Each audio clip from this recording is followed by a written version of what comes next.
Dabbles in Drabbles by Lollipop114. I'm doing chapter 37, Dabble in Drabble 34, Teaspoon.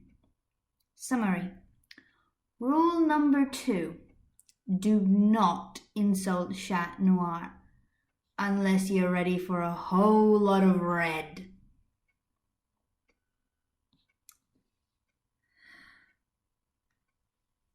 Dude, you're like totally a supervillain, yeah?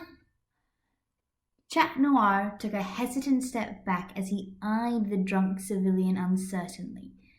The civilian, who was so intoxicated from the alcohol he had consumed a while ago during the Akuma attack, swayed back and forth as he continued flinging insults at Chat Noir.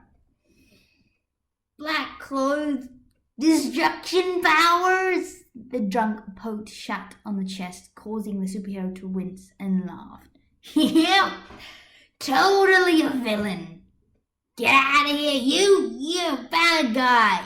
Ladybug gonna stick a yo-yo out and purify you like hemacomas or whatever those butterflies are. An unsettling feeling fluttered inside him. Chat knew he shouldn't listen to negative things like that, but what the man had said wasn't all wrong. If it weren't for Ladybug, he would have been pegged as a villain a long time ago. Even now, the people of Paris were probably still in doubt of him after the copycat incident. The only thing stopping them was Ladybug saying that they were a team. Get the hell away from him, a growl spoke from behind the drunk. Both of them jumped in fright at the sheer anger in the voice. The drunken guy turned around and his eyes widened in fear.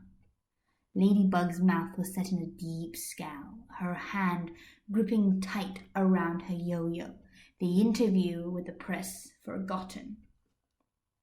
You don't know a thing about Chat Noir, Ladybug said, taking a step forward towards him. The man backed away, cold perspiration sliding down his face. She grabbed his collar, her eyes blazing with fury. How dare you! He risks his life in every battle to keep Paris safe, and this is how you repay him? How self-centered can you be? How about you do what he does for a change? Ladybug, calm down, it's okay. Chat Noir touched her arm, but she shrugged him away, still not done with her tirade. Shut up, Chaton. This man, he thinks he can say whatever he wants about you. Chat Noir grabbed her arm, but she resisted, still furious with her person. All the effort he puts in is to save people, even people like you, who don't seem to appreciate what's given to them. If you were turned into an Akuma, it would take a lot of convincing for me to purify your Akuma. Just because he has the power of destruction, that doesn't mean he's a bad guy. He's the nicest, most caring human being and one of the purest souls I have ever met. He's the greatest friend, the best superhero. He's Chat Noir and you better respect him. Ladybug was ready to punch the man in the face, but Chat Noir locked her in his arms, immobilizing her. He gestured for the drunken person to run, who did so while scrambling away. Chat, let go of me! Why did you let him go? He hasn't learned his lesson yet! He waited until she had calmed down before releasing her, but immediately decided that was a bad idea when this time he was the one in line of her anger. She turned towards him. And you! Why did you just stand there? Why were you so calm? You with the emotional rage of a teaspoon! He blinked and then burst out laughing. Ladybug glared at him, her face flushed in both anger and embarrassment. His breathing came out in short gasps, and he settled into a fit of hiccups. She waited until he calmed down before crossing her arms and asked, "What's so funny?"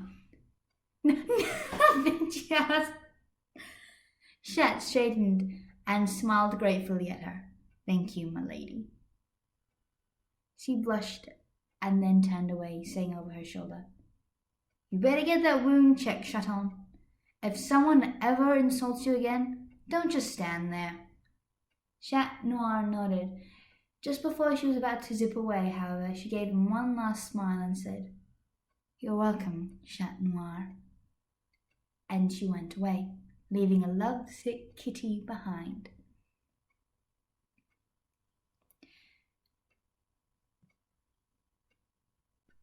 Chat Noir is just a sidekick to Ladybug. The classroom door slammed open, revealing a panting and very late Marinette Dupain Chang, whose hair was in a mess from her run. She said in short gasps, Who said that?" "Marinette, if you're going to come into classroom late, then do so quietly," Madame Bussier said. "We're in the middle of a debate, and I would like you to quickly put your things away and take part." "Sorry," Marinette said meekly, but she was still searching for the person who had said the previous comment a while ago. She looked up at the board and groaned. Why was everyone against her partner today? Pro-Chat Noir, anti-Chat Noir. "Marinette, you will be for Chat Noir," Madame Bussier said.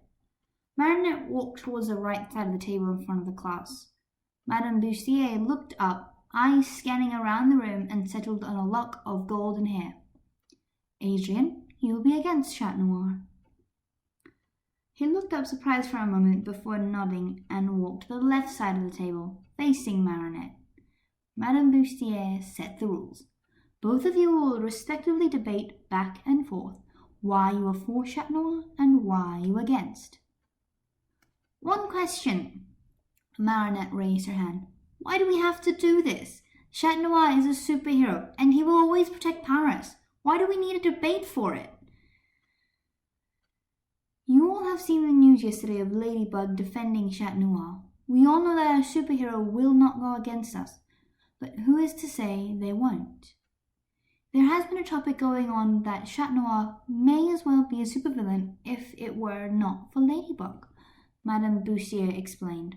"Now, I will not doubt him, but I think this is something that is rather important to discuss." Marinette frowned, still not satisfied with that answer. She knew her partner better than anyone. There was no way he would go against Paris. She looked at Adrien and saw that he as well wasn't satisfied. More like he was uncomfortable with all this. "Adrien, why don't you start? And Marinette, try to defend Chat Noir," Miss Bussier said. Marinette smirked. Oh, she would defend her kitty all right. "Anytime you're ready." Adrien got straight to the point.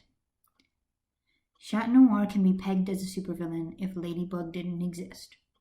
Marinette's jaw dropped. For a moment, her awkwardness with her cousin disappeared, only to be replaced by her ire to defend her partner. They're a team. They balance each other out. Even if he can be put in the light of a supervillain, he won't turn into one because he's got one of the kindest, nicest people you meet. He's a guardian of Paris. Ladybug can cleanse the Akuma, and she has her lucky charm to help her. Chat Noir is only there to support her. The only thing he has, aside from his fighting skill and his baton, is Cataclysm, which does nothing but destroy whatever he touches. He's just a sidekick, Adrien said with a hint of sadness hidden in his voice. "Ladybug's not as great as people think. She wouldn't have been able to save Paris as quickly if she didn't have Chat Noir," Marinette pointed out. She hoped her partner wouldn't hear what she would say next. "He makes awesome puns too." Adrian's eyes lit up and a delighted smile on his face. You really think so? Adrian, Madame Bustier said, you're against. Right. Adrian remembered and focused back to the debate. Chat Noir is always under the control of the Akuma most of the time, which is a nuisance to Ladybug. It's not his fault, Marinette said, her voice starting to rise. That reason is because he jumped in the way to save Ladybug or to save people. The class watched in stunned silence as Adrian and Marinette fought back and forth, the words exchanged like a ball in a tennis match. It wasn't a debate anymore, really. Now it was just an argument between the two of them. Madame Bustier tried to stop them, but they were way too heated up to notice. Why do you keep insisting that Chat Noir isn't important?